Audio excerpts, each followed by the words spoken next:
latihan. Siap, gerak.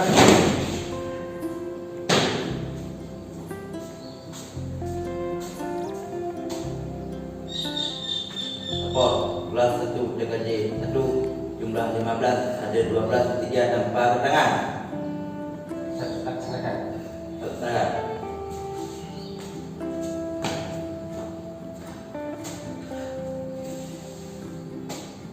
Cepat, gerak. Assalamualaikum warahmatullahi wabarakatuh. Waalaikumsalam warahmatullahi wabarakatuh.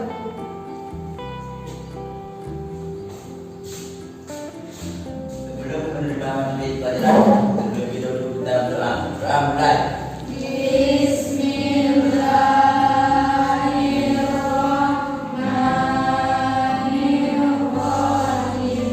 Rabbi zidni ilman warzuqni fahman.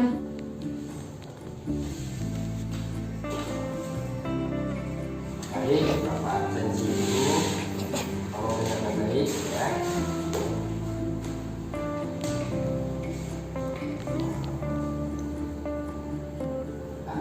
Irwansyah.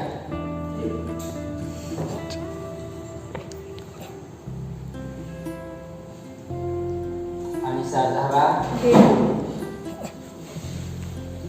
Eka Damayanti. Ella Yulia.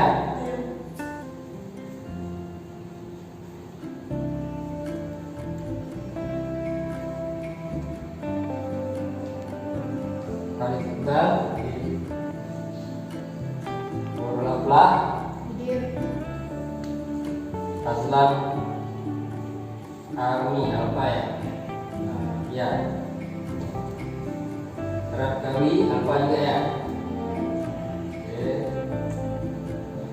Siti Anggi Satria. Tari Julita. Nur Aziza Sabitri. Terima kasih atas sebelumnya. Jadi sebelum kita mulai materi selanjutnya, jadi seperti biasa bahwa kita juga masih dalam keadaan wabah corona atau COVID-19. Maka oleh karena itu jaga kebersihan, jaga kesehatan, dan hindari dari tempat kerumunan karena menyelamati diri kita sendiri berarti sama juga dengan menyelamati orang lain, dan selalu ikut protokol COVID kesehatan. Baik, sebelum kita memulai materi kita tentang teks hikayat atau tentang cerita rakyat, pada minggu yang lalu kita telah mempelajari tentang teks anekdot. Jadi kira-kira masih ingat apa itu pengertian anekdot? Oke, karena Teks anekdot adalah cerita singkat yang mengandung unsur lucu di dalamnya. Teks anekdot mempunyai maksud tertentu, yaitu mengkritik. Maka tidak heran jika teks anekdot biasanya berkaitan dengan topik politik, layanan publik, lingkungan dan isu-isu sosial. ya, bagus sekali bahwa teks anekdot itu merupakan cerita singkat yang lucu, tapi di dalamnya terdapat kritik atau saran. Nah, selain daripada pengertian, di dalam teks anekdot juga terdapat struktur. Kira ada yang tahu apa-apa saja strukturnya? Ya. Strukturnya ada 5, yaitu abstraksi, orientasi, krisis, reaksi, dan koda. Iya, bagus. Ada abstraksi, ada orientasi, ada krisis, reaksi, dan koda. Nah, yang selanjutnya selain daripada strukturnya abstraksi, orientasi, reaksi, ada ciri-ciri daripada teks anekdot. Siapa tahu Teks anekdot atau bahasa itu bersifat menulis dan kritis, juga menunjukkan kritikan, 3 menggunakan objek yang penting, 4 menggunakan perumpamaan, 5 menggunakan kaidah kebahasaan. Ya, bagus sekali. Berarti kalian sudah sangat memahami tentang materi yang telah Pak sampaikan di tentang teks anekdot. Nah, untuk hari ini kita akan membahas tentang teks hikayat.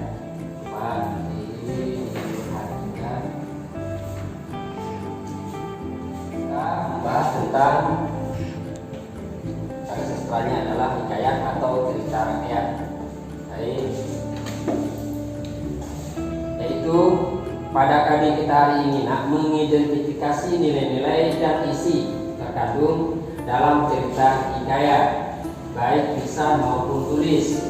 Jadi pada hikayatnya menentukan ciri-ciri karakteristik hikayat, terus menentukan unsur intrinsiknya, terus menentukan nilai-nilai hikayat. Nah, sebelum kita berbicara lebih jauh, nah di sini kita harus tahu dulu apa itu tentang hikayat atau pengertian hikayat. Jadi hikayat itu sama dengan prosa-prosa panjang lainnya seperti cerita-cerita yang lainnya. Jadi pada hikayat itu ceritanya itu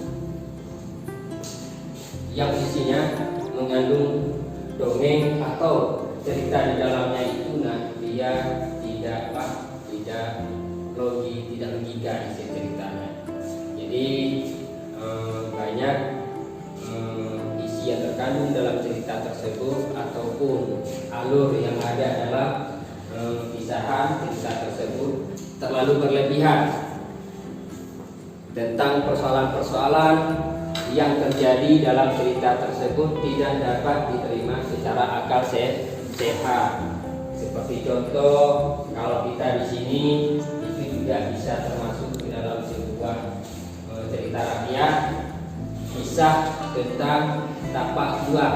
Kalau daerah kita Aceh Selatan ada sebuah cerita tentang asal usul sejarah kenapa nama ibu kota Aceh Selatan itu tapak jual. Berarti pada dahulu kala di situ ada seorang tuanku di mana pada kisah tersebut naga tidak memiliki anak. Jadi diambillah anak manusia.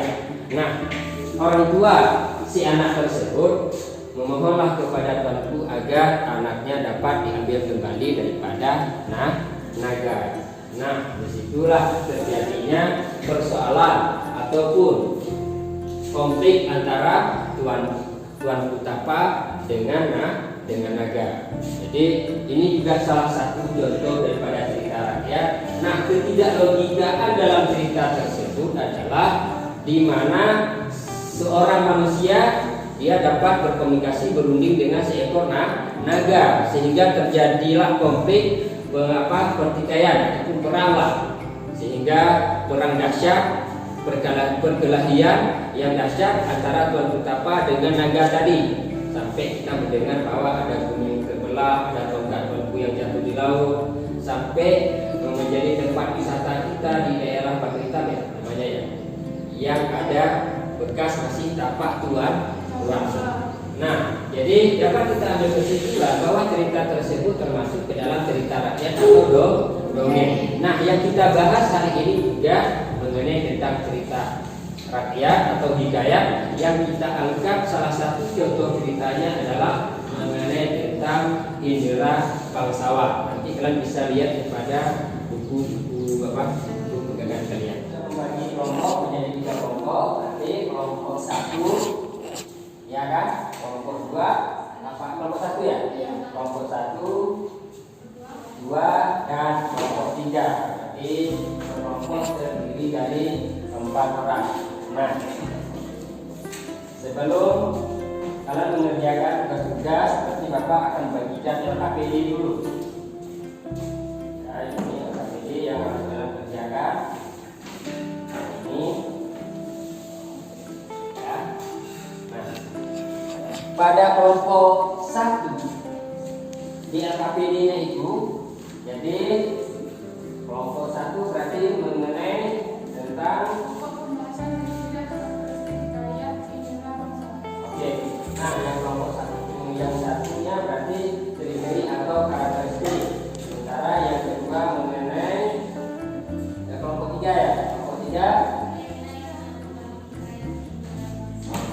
Yang ketiganya nilai hikayat. Terus yang kedua. Nah, yang kedua, yang kelompok duanya unsur intrinsik ya dalam hikayat Tausalah. Baik, nah sekarang dalam kerjakan tuliskan sesuai dengan tugas dan tuliskan di sini tentang nilainya, agamanya, nanti usia, macam fikih apa saja, itu saja. Masuk. Waktu kalian 5 menit ya, 5 menit harus selesai. Waktunya 5 menit harus selesai. Ada pada buku sini, nah coba dilihat. Ini ya, tentunya mana bukunya ya, ya.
Sudah.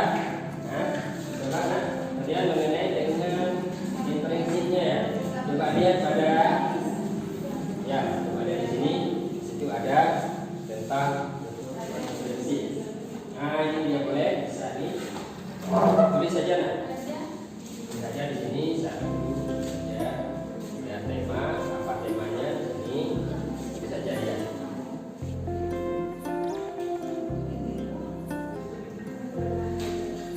Coba itu yang kelompok berapa itu unsur intrinsik dan ekstrinsik itu kelompok. Berarti di sini kalian diminta untuk menyelesaikan tentang unsur intrinsik ya. Unsur intrinsik berarti unsur yang terdapat di dalam cerita hikayat tersebut. Nah, yang pertama kan tema. Di situ nanti ada tema, ada pendokohan, ada latar dan ada amanah. Ya, sudut pandang juga ada. Nanti masukkan tema pada hikayat Indra Bangsawan apa temanya. Terus nanti pendokohannya siapa-siapa saja yang terlibat dalam cerita hikayat Indra Bangsawan. Nah, itu sudah tulis. Dan yang kelompok tiganya, mengenai tentang kelompok satu mengenai tentang karakteristik ya. Ya kan? Oke, jadi ada sekitar pada halaman berapa di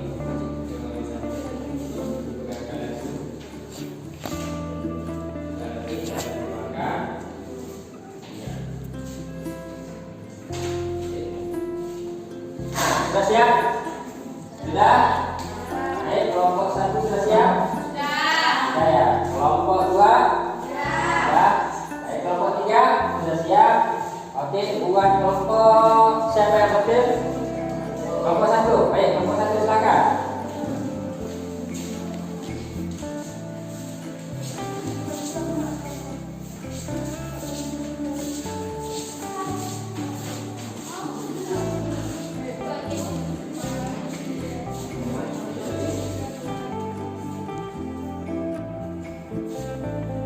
Oke, silakan untuk kelompok satu mempresentasikan hasil tugasnya.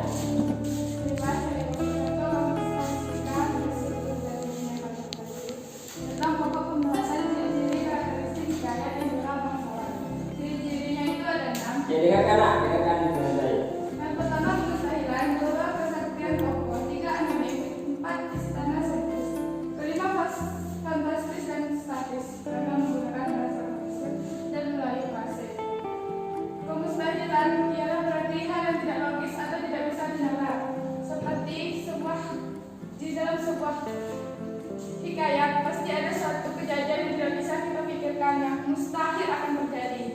Yang kedua, kesaksian tokoh. Kesaksian tokoh adalah peperangan antara tokoh baik dan tokoh buruk. Seperti setiap hikayat tentang peperangan, pasti ada kekuatan pada tokoh-tokoh tertentu. Ketika ada peperangan antara tokoh baik dan tokoh buruk, biasanya akan dimenangkan oleh tokoh baik. Ketiga, anonim. Anonim ialah tidak diketahui secara jelas nama pencerita atau pengarang. Maka cerita hikayat tersebut bisa kita sebut milik personal kita karena tidak jelas pemilik pengarangnya, pemilik ceritanya. Keempat, Istana Sandes ialah hikayat dari bertema kerajaan. Seringkali tokohnya adalah raja, pangeran, putri, dan orang-orang terdekat oleh raja ataupun putri. 5. Fantasi dan statis ialah ceritanya berlebih-lebihan. Banyak kelebihan dan dalam cerita hikayat tersebut. Banyak orang yang berlebihkan tanpa tahu asli ceritanya. 6. Menggunakan bahasa klise dan bahasa klasik ialah sulit dipahami. Bahasa yang sangat sulit dipahami dalam hikayat. Baiklah, sekian dari presentasi dari kami ada di ceritanya.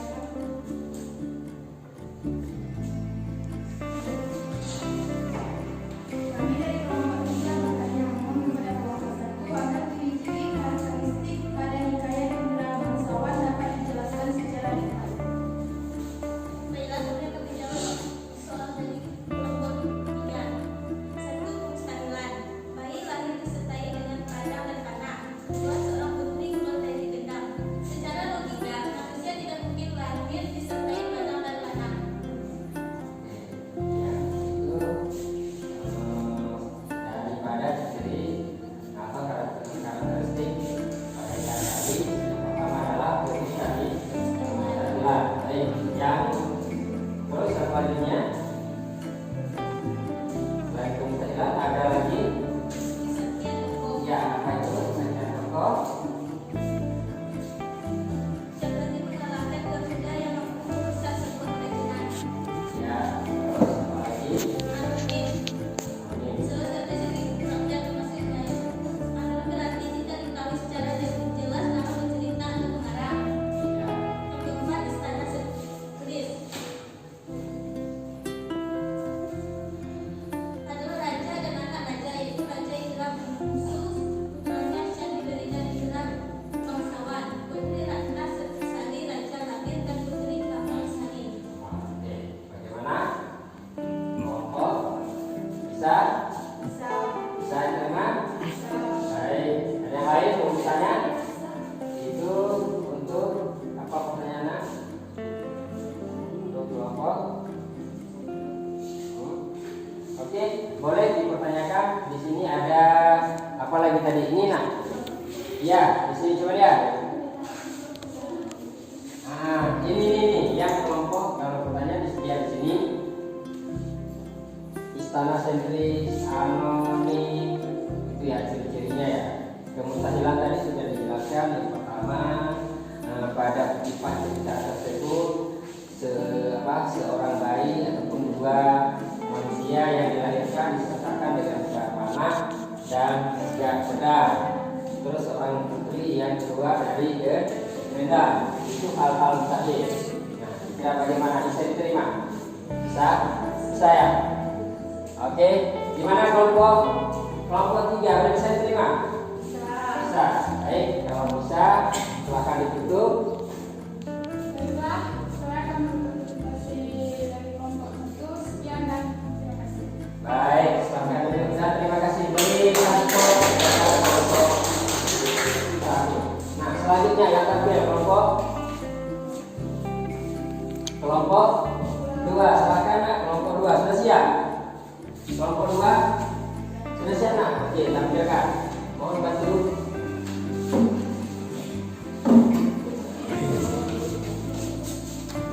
Warahmatullahi wabarakatuh. Kami dari kelompok 2, pokok pembahasan kami adalah unsur instruksi hikayat Indra Bangsawan. Unsur-unsurnya adalah tema, tokoh, watak, latar tempat, latar suasana, latar bahasa,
yang terdapat pada hikayat Indra Bangsawan di dalam teks itu ya.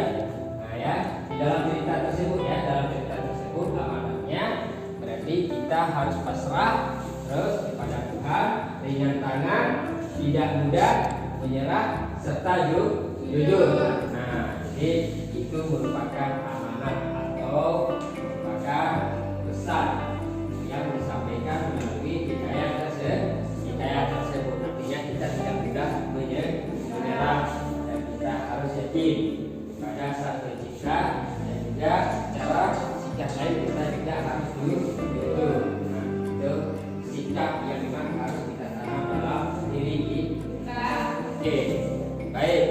Bagaimana dengan kelompok berapa tadi? Kelompok 3 ya? Bagaimana? Yang bertanya kelompok 2. Bagaimana kelompok 2? Bisa ditanggapi? Bisa ya? Bisa. Oke. Silakan nanti. Sekian dari kami kelompok 2. Assalamualaikum warahmatullahi wabarakatuh. Oke, dari kelompok 2 tapi sangat bagus berikan ruang kepada kelompok 2. Nah, sekarang yang tampil adalah kelompok 3. Baiklah, kami dari kelompok 3 ingin menjelaskan diskusi kami. Nilai-nilai yang mengandung dalam hikayat Indra Bangsawan. Nilai-nilai hikayat agama, sosial, budaya, moral, dan edukasi. Keterangan dari nilai-nilai hikayat tersebut adalah agama, memohon kepada Tuhan dengan berdoa dan bersedekah agar dimudahkan urusannya. Sosial, tidak melihat perbedaan status sosial dan membantu orang-orang. Budaya, raja ditunjuk berdasarkan keturunannya. Moral, tidak mau bekerja keras untuk mendapatkan sesuatu. Edukasi atau pendidikan adalah kewajiban belajar ilmu agama sejak usia masih kecil. Ada yang ingin bertanya? Kami dari kelompok 2, pertanyaan kami adalah berikan penjelasan nilai-nilai sosial budaya dan edukasi pada hikayat Indra Bangsawan. Pertanyaannya adalah Berikan penjelasan tentang tentang nilai-nilai sosial budaya dan edukasi pada hikayat Indra Bangsawan. Baik. Jadi pertanyaannya adalah berikan penjelasan nilai-nilai sosial, budaya, dan edukasi pada hikayat Indra Bangsawan. Jadi ada berapa nilainya? Ada 5, yaitu ada agama, ada sosial, ada budaya, moral, dan edukasi. Edukasi itu merupakan pendidikan. Apa edukasi pada cerita tersebut? Kewajiban belajar ilmu agama yang ditanamkan dari sejak kecil. Terus apa lagi? Ya, moral, tidak mau bekerja keras untuk mendapatkan sesuatu. Terus budaya, ya budayanya. Nanti itu memang sudah menjadi tradisi. Jadi kalau zaman sekarang pemimpin itu ya lahir daripada pemilihan rakyat atau suara rakyat. Tetapi tidak semua negara yang dari pemimpin itu dari suara rakyat. Masih ada negara-negara yang pemimpinnya dari atau dari satu daerah. Oke. Nah, yang selanjutnya mengenai dengan sosial, tidak melihat perbedaan status sosial dan membantu orang. Jadi itu tentang nilai-nilai yang terdapat pada hikayat Indra Bangsawan. Atau ada tambahan? Coba saja. Contoh edukasi. Nah, Contoh edukasi, maka anak-anak balita yang 2 orang itu disampaikan usia 7 tahun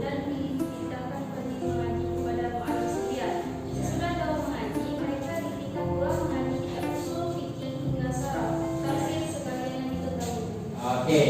Nah, jadi itu adalah bentuk pendidikan pada cerita hikayat Indra Bangsawan. Jadi titah itu merupakan sebuah perintah ya daripada rakyat tersebut yang bahwa kedua putranya dia bingung untuk memilih penggantinya kemudian ya yang akan memimpin kerajaan, maka anak-anaknya ditanamkanlah ilmu agama dalam diri anak tersebut. Maka disuruh belajar agama kepada siapa tadi? Ustaz siapa? Ibu apa tadi namanya? Mu'alim Sufyan. Mu'alim Sufyan. Jadi ada beberapa kitab yang harus dipelajari. Baik, bagaimana? Bisa diterima atau tidak? Bisa ya? Baik, kalau bisa, oke, boleh dipilih. Assalamualaikum warahmatullahi wabarakatuh. Cukup bagus terbilang daripada kelompok 3 dan kelompok pada. Baik, dengarkan Bapak ya. Nah, yang pertama apa yang kalian jelaskan di sini, yaitu yang pertama adalah mengenai dengan ciri-ciri atau karakteristik hikayat. Yang pertama adalah kemustahilan. Lihat pada cerita tersebut. Pada cerita hikayat di situ kemustahilan berarti hal yang tidak logis atau tidak bisa dinalar. Nah, artinya kemustahilan itu sesuatu yang terjadi pada cerita tersebut tidak dapat diterima dengan akal sehat. Contoh kemustahilannya pada cerita tersebut, seorang anak ataupun ya anak tunggal tersebut yang lahir disertai dengan pedang dan panah. Secara logika tidak pernah kita dapatkan manusia itu lahir disertakan pedang dan panah. Nah, yang cerita selanjutnya ada hal kemustahilan yang lain. Contoh misalnya di situ ada bangsa itu adalah manusia raksasa. Manusia raksasa tidak terjadi pada dunia nyata. Nah, jadi begitu juga dengan kejadian ataupun ya kejadian-kejadian yang terjadi pada hikayat Indra Bangsawan, seperti seorang putri yang keluar dari genda, itu juga hal mustahil. Nah, yang selanjutnya selain daripada hal mustahil apa lagi? Pada karakteristik itu siapa karakteristik? Kelompok. Ya, mengenai dengan karakteristik kelompok satu ya. Nah, terus kesaktian, ya kan? Kesaktian. Jadi kesaktian adalah kehebatan yang dimiliki oleh tokoh-tokoh yang ada dalam cerita tersebut. Jadi contoh kesaktiannya dia bertemu dengan Garuda ya. Jadi dia mampu mengalahkan Uraksa. Nah, jadi dengan kesaktian seperti itu juga itu hal yang mustahil yang juga tidak dapat kita terima secara logika. Nah, itulah cerita selanjutnya. Nah, selain daripada karakteristik di sini juga dapat kita lihat pada mengenai dengan unsur intrinsik ya. Jadi unsur intrinsik di sini ada tema. Kenapa tema itu dikatakan unsur intrinsik? Karena tema itu adalah merupakan salah satu hayatan ataupun yang dapat kita simpulkan pada cerita tersebut. Maka tema itu dia lahirlah pada hasil dari cerita tersebut. Seperti di sini temanya adalah keributan. Ini temanya akibat. Temanya adalah akibat perbuatan. Perbuatan siapa? Yaitu perbuatan siapa anak rajanya nak? Iya. Perbuatan Raja Indra. Nah, yang selanjutnya di sini selain daripada tema ada yang namanya tokoh. Tokoh di situ adalah orang-orang yang terlibat dalam cerita tersebut. Siapa-siapakah tokohnya? Nah, jadi siapa-siapa saja tokohnya? Siapa-siapa saja tokohnya?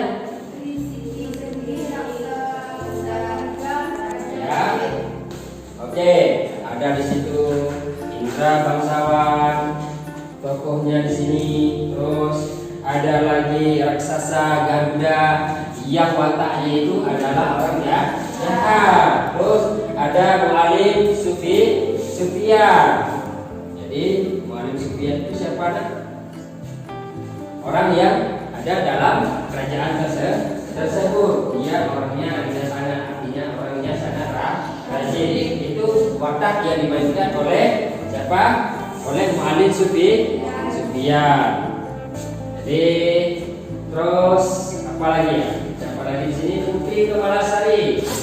Ada juga Putri Ratnasari dan Mu'alim Sufyan, Indra Bangsawan dan Syekh Peri. Nah, ini adalah tokoh-tokoh yang terlibat dalam cerita Indra Bangsawan. Nah, yang selanjutnya begitu juga dengan watak. Watak ini adalah karakter ya, tingkah laku yang ada pada tokoh-tokoh tersebut.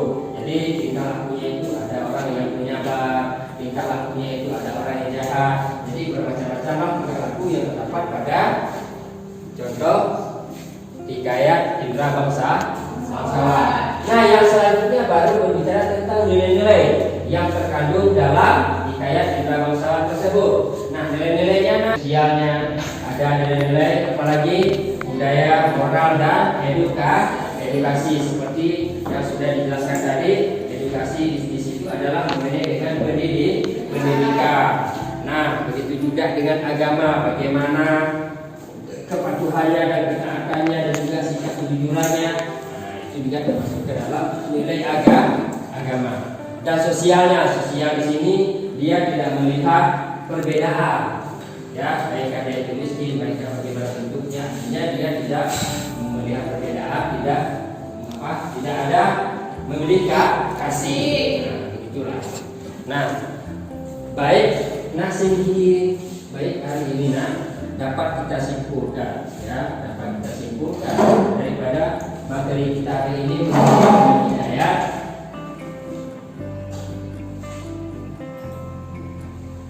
Berisikan cerita kehidupan. Di sini kalau mengenai hikayat itu otomatis dia mengandung cerita-cerita yang mengisahkan ya, kisahan-kisahan pada zaman dahulu kala. Nah, kisahan tersebut pada cerita hikayat pada zaman dulu tidak ada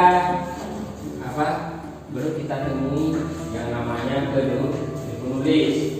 Sehingga kenapa ini dikatakan cerita rakyat? Karena belum ditemui penulis, maka cerita ini lahirlah dari mulut ke mulut. Sehingga cerita tersebut tidak jelas siapa pengarangnya. Contoh seperti Bapak singgung mengenai tentang tapak tuan. Kalau dikaji siapa pengarangnya, bagaimana bukti sejarah tersebut, kita tidak menemui bukti sejarah tersebut. Jadi sehingga tidak bisa dibuktikan secara jelas bahwa tentang kebenaran cerita tersebut. Maka hikayat ini masuk ke dalam sebuah dongeng atau cerita rakyat. Bicara bagaimana untuk hari ini dapat dipahami? Dapat? Bisa? Saya. Nah, inilah kesimpulan daripada sebuah cerita hikayat.